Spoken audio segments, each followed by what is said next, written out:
वर्ण व्यवस्था क्या है? लोग कहते हैं कि वर्ण व्यवस्था क्या है महाराज, वास्तविक इसका रूप क्या है बताइए। प्राचीन काल में समस्त मानव जाति के कार्य की दृष्टि से आम तौर पर 4 वर्णों में विभाजित किया गया। यह विभाजन मनुष्य के जाति विभेद के अंतर्गत नहीं किया गया।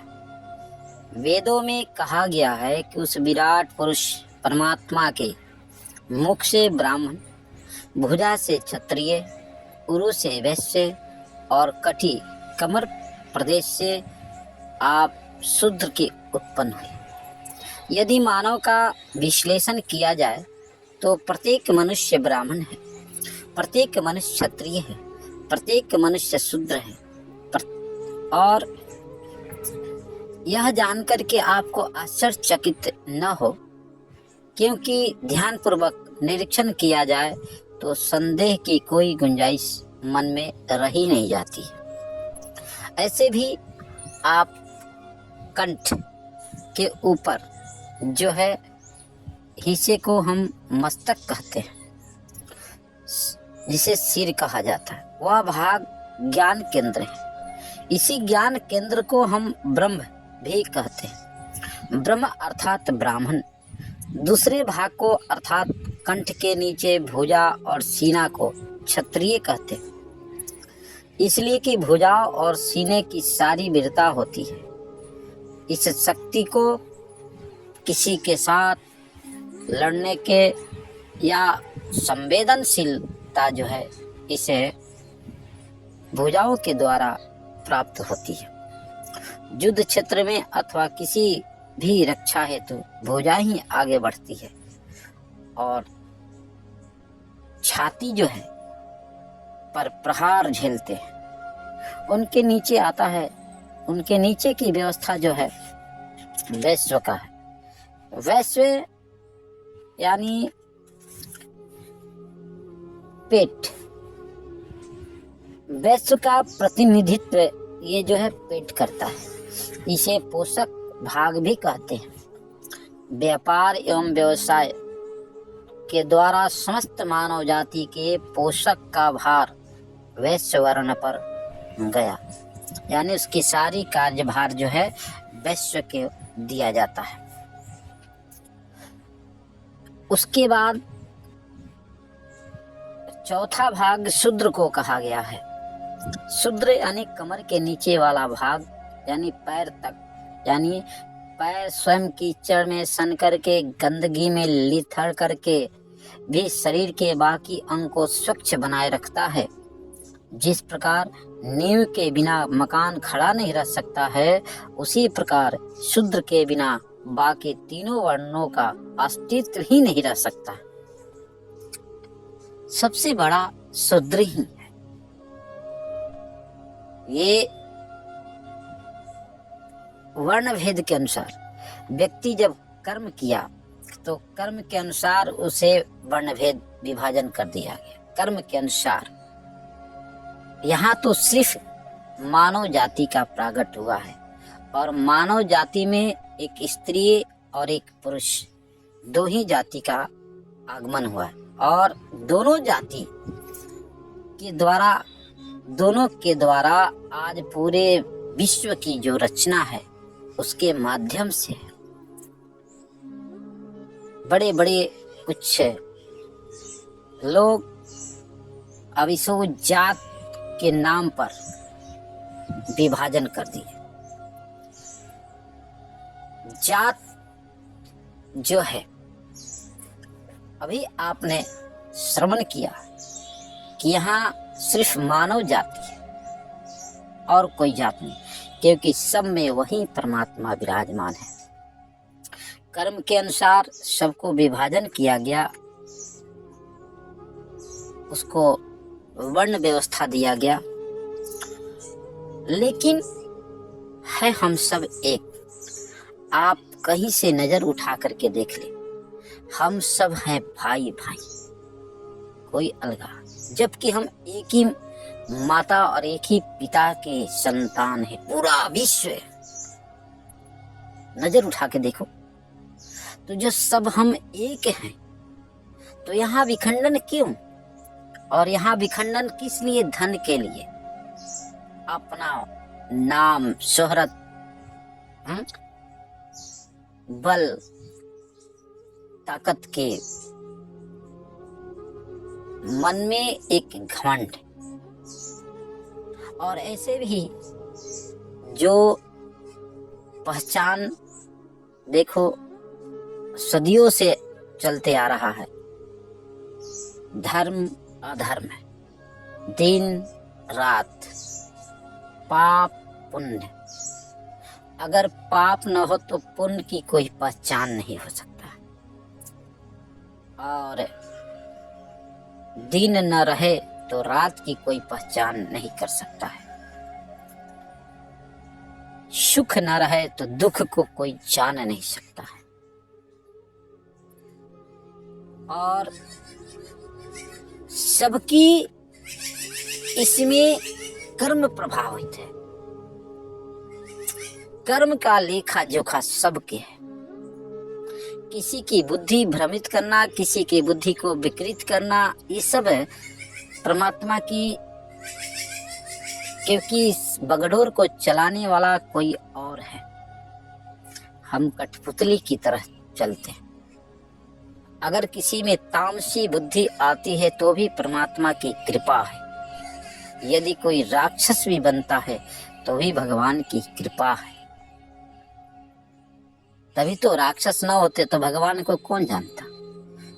संत न होते तो असंतों की पहचान कहाँ से होती। दोनों जरूरी है, पूरक है एक दूसरे के। लेकिन हम है मानव जाति में एक, बस ये ध्यान रखना है। आज हम धन के लिए भाई भाई से लड़ाई, किसी को अपने में प्रेम नहीं, सब एक दूसरे से सिर्फ धन के लेकर के। प्यारे भाई बंधुओं, आपने जो बोया है, आपने जो बो करके रखे हैं, आज उसी का फल हम लोग पा रहे हैं। इसलिए सावधान रहना है। हम जो कुछ करते हैं उससे कर्मों का ही फल हमें प्राप्त करना पड़ता है। तो हमारे अस्तित्व कहते हैं कि जो कुछ हम हैं, ये चार वर्ण जो बनाया गया, ये व्यवस्था को चलाने के लिए, और ये चारों वर्ण हमारे शरीर में विराजमान है। गौर से देखें, आज तो एक धर्म के लेकर के एक दूसरा धर्म वाला कितना आक्षेप, कितना काट करता है। एक दूसरे को लगता है कि दुश्मन की तरह लोग झकझोर रहे हैं। किसी में प्रेम नहीं, किसी में सहनशीलता नहीं, सहन शक्ति नहीं। लगता है कि पता नहीं किस जन्म के सब दुश्मन हैं।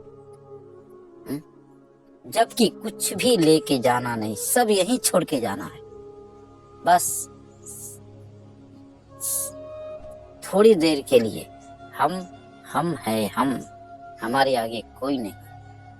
सब एक दूसरे के शिकायत में पड़े हैं, सब एक दूसरे के अपने चक्कर में लगा है। कोई परमात्मा का साक्षात्कार नहीं हो पाता है। इतनी मतभेद रहे तो परमात्मा का दर्शन होगा।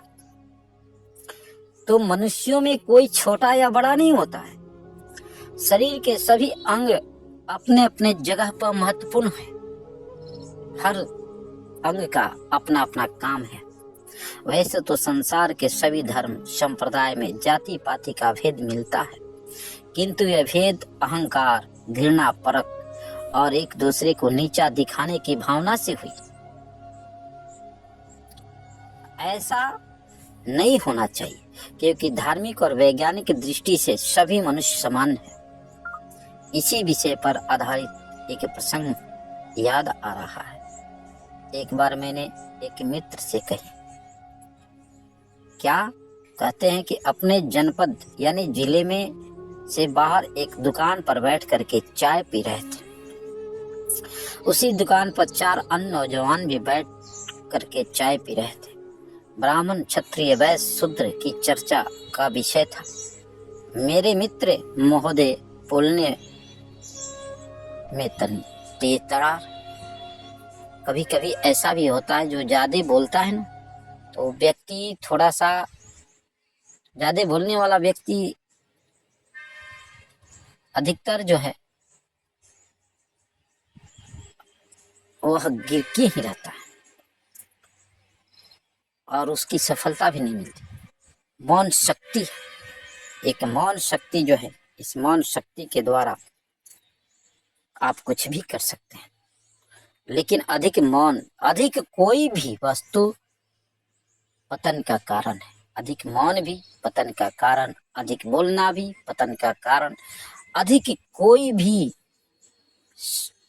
प्राप्त हो जाए तो पतन का कारण हो जाता है।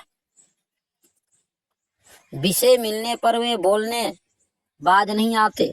वे तुरंत अपने स्थान से चाय का कप हाथ में पकड़े हुए उठे और चारों युवकों के निकट आकर के एक कुर्सी खींच करके बैठे।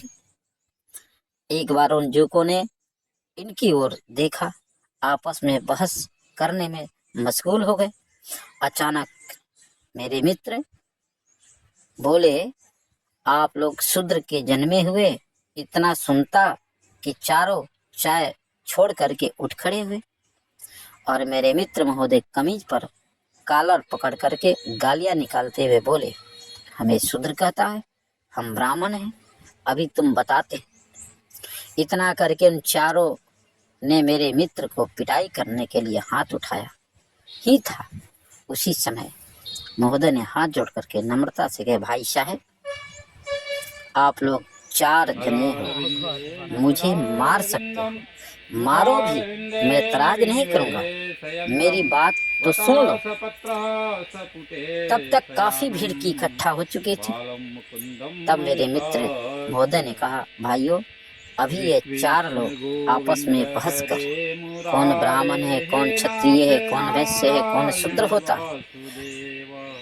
इन्होंने खुद कहा, प्रत्येक मनुष्य ब्राह्मण है, क्षत्रिय है, वैश्य और शूद्र होता है। गले के ऊपर का भाग ब्राह्मण होता है, गले के नीचे भाग भुजाएं, हाथ, सीने क्षत्रिय होते, पैट को वैश्य और कमर के नीचे वाले भाग शूद्र होता है। तो मैंने इन्हें शूद्र के जन्म में पैदाइश कह दिया तो कौन सा गलत किया। उन्होंने स्वयं विश्लेषण किया चारों वर्णों का। अब आप लोग बताइए कि हर मनुष्य कमर के नीचे वाले अंग को उत्पत्ति या नहीं। मनुष्य का उत्पत्ति अगर है तो उसे शूद्र कहना है, क्या गलत है। इतना सुनते हैं चारों के चेहरे शर्म से झुक। तब मेरे मित्र महोदय पुनः बोले, मेरे भाई, सिर्फ किताबी ज्ञान हासिल कर लेने से कुछ नहीं होता, उस पर अमल करना बहुत जरूरी है। जबकि आप जानते हैं कि शूद्र कमर के निचले भाग को कहते हैं, फिर भी मुझे मारने के लिए तैयार हो गए। सच तो यह है कि आप लोगों में चारों वर्णों की जातीय भावना भरी हुई है कि हम ब्राह्मण क्षत्रिय हैं। हम जातीय भावना को निकाल दो, तभी तुम्हारा ज्ञान सार्थक होगा। वास्तविक तो बात यही। तपस्या के बल पर ब्रह्मा हिंदू, मुस्लिम, सिख, ईसाई, अगर तपस्या न हो तो सृष्टि की रचना चाहे जिसका जन्म होता है, तो पहले तपस्या करे, तपस्या के बल पर ध्यान देना, तो जन्म के समय तो कहते हैं तपस्या के बल से ब्रह्मा सृष्टि की रचना करते हैं। तपस्या के बल से विष्णु जो है एक बच्चे को जन्म देने, यहाँ आने के बाद सब जात के बंटवारा करते हैं। यह बड़ी विडंबना हो चुकी है और यही विडंबना दुख का कारण है। आज हमारे दुख का कारण यही है। अंत में फिर यह पुनः एक में विलीन हो जाना है। प्रलय काल के समय कोई अलग नहीं, सब एक। ब्रह्मा कहते हैं, भगवान कहते हैं कि जब प्रलय का समय आता है तो मैं सबको एक बरा कर लेता हूँ और फिर एक होकर के विराजमान। ये भगवान की माया है और माया में आज भगवान जो भेजे हैं जीव को, जीव यहाँ आकर के बस अपनी अकड़ दिखाता है कि मेरे आगे कुछ नहीं है, जो कुछ मैं ही हूँ। और इसी के कारण जो है आज दुख का कारण है। एक संत दूसरे संत को गिराना चाहता है, एक धनाढ़ दूसरे गरीब को सताना चाहता है।